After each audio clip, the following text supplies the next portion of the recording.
Salam alaikum. Aujourd'hui, nous sommes au 24e jour du Ramadan. Et oui, c'est bientôt la fin.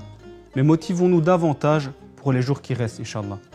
Alors aujourd'hui, nous allons ensemble explorer la profondeur spirituelle du verset 34 de la sourate Fussilat qui nous offre une guidance précieuse pour vivre une vie empreinte de vertu et de bonté.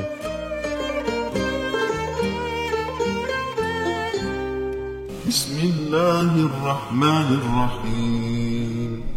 Allahumma ikhlasan kamilan tughnina bihi 'anil riya'i was-sum'ah. Au nom de Dieu, le plus miséricordieux, le plus compatissant.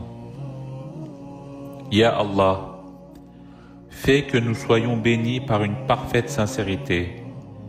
Fais que nous puissions être véridiques, sincères, intègres et inaltérés. Que nous puissions rester à l'écart de l'hypocrisie et rester fermés aux choses qui nous obscurcissent le cœur.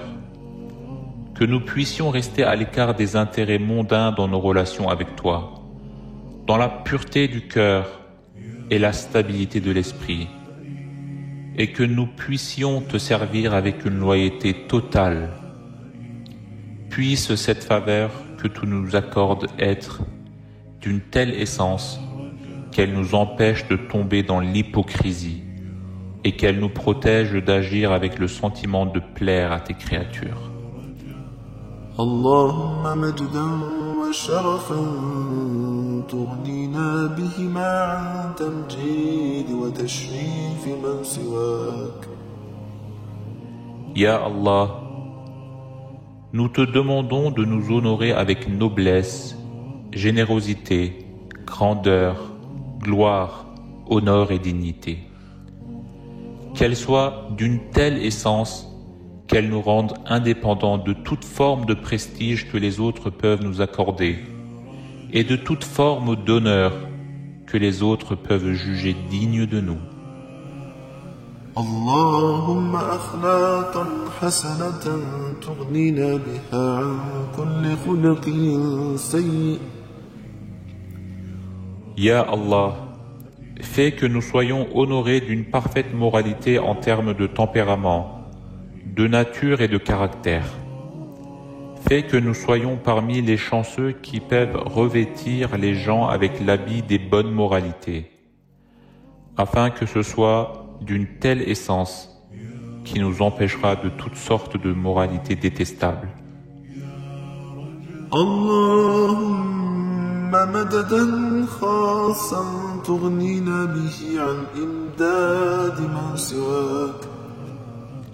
Ya Allah, renforce-nous à travers une aide si exceptionnelle qu'elle nous rende libres de toutes sortes d'épreuves et d'aides qui pourraient venir de quelqu'un d'autre que toi. Le verset est le suivant. Bismillahirrahmanirrahim. La bonne action et la mauvaise ne sont pas pareilles. Repousse le mal par ce qui est meilleur et voilà que celui avec qui tu avais une animosité, une haine, devient tel un ami chaleureux. Nous allons traiter ce verset sur 3 points. Le premier étant la distinction entre le bien et le mal.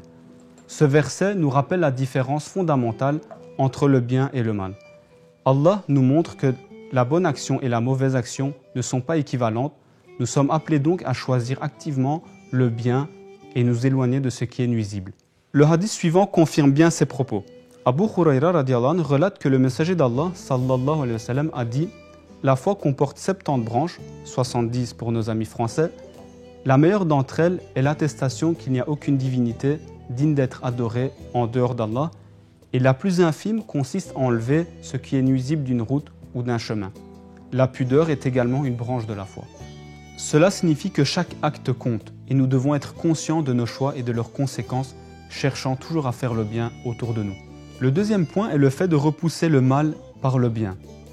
Une partie cruciale de ce verset est que notre Créateur nous demande de le faire. Nous devons résister à la tentation de répondre à l'hostilité par l'hostilité. Voici un exemple poignant donné par Ustad Bediüzzaman Saïd Nursi. Imaginez qu'il y ait 9 innocents et un criminel à bord d'un navire. Vous pouvez comprendre à quel point un homme qui essaye de faire couler ce navire ou de le détruire à cause du criminel commet une injustice.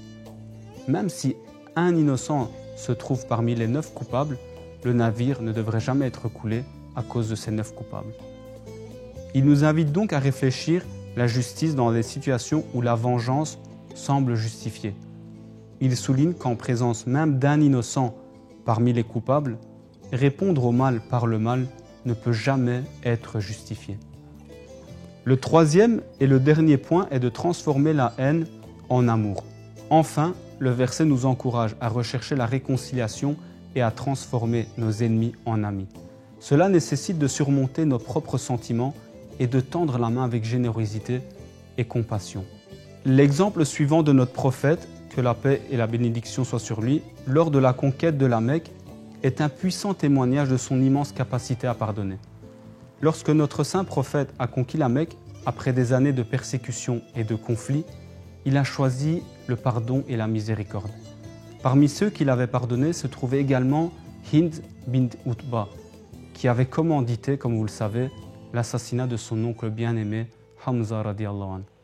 Malgré cette histoire de violence et de haine, le prophète a pardonné également Hind bin Utba. Cet exemple illustre la grandeur du pardon et de la miséricorde dans l'islam, montrant que même dans les circonstances les plus difficiles, le pardon est un chemin qui mène vers la guérison et la paix. En conclusion, le verset 34 de la sourate Fussilat nous offre une leçon intemporelle sur la façon de naviguer dans nos relations et nos interactions avec les autres. En choisissant le bien, en repoussant le mal par le bien et en cherchant la réconciliation, nous pouvons non seulement améliorer nos vies individuelles, mais aussi et surtout contribuer à créer un monde meilleur pour tous. Je vais maintenant vous laisser avec un court extrait de l'imam Mohammed Fethullah Gülen.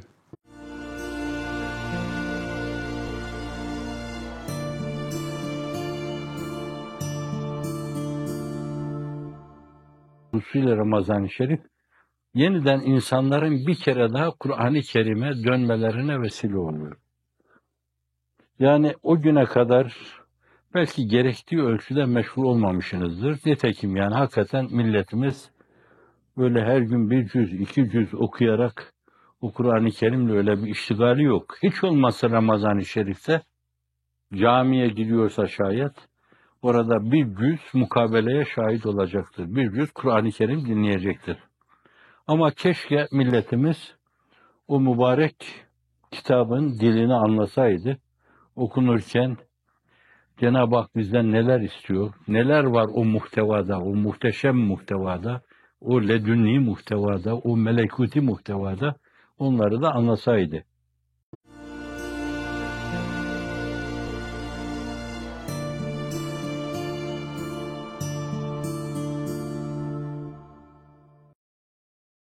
Mohammed, le messager de Dieu. Abu Moussa al-Achari rendit visite à Omar à son lieu de travail. Il frappa 3 fois à sa porte, puis partit, car personne ne répondait. Après que Abu Moussa était parti, Omar ouvrit la porte et demanda qui avait frappé. Apprenant qu'il s'agissait de Abu Moussa, Omar envoya quelqu'un le chercher et lui demanda pourquoi il était parti. Abu Moussa répondit « Le messager a dit, quand vous visitez quelqu'un, frappez à la porte. Si l'on ne vous autorise pas à entrer après que vous avez frappé pour la 3e fois, partez. » Omar lui demanda s'il pouvait vérifier ce hadith qu'il ignorait. Abu Moussa ramena avec lui Abu Saïd al-Khudri, qui attesta de sa véracité. Omar concéda. Mohammed, le messager de Dieu. Alors, nous sommes de nouveau ensemble pour la question du jour. Quelle personne notre saint prophète a pardonné lors de la conquête de la Mecque? N'hésitez pas à répondre dans les commentaires à cette question demain avant midi. Merci d'avoir pris le temps de regarder cette vidéo. N'hésitez pas à la partager et à vous abonner. N'hésitez pas également à écrire vos réflexions dans la partie commentaires. Et ensemble, continuons à grandir sur le chemin de la spiritualité et de la compassion.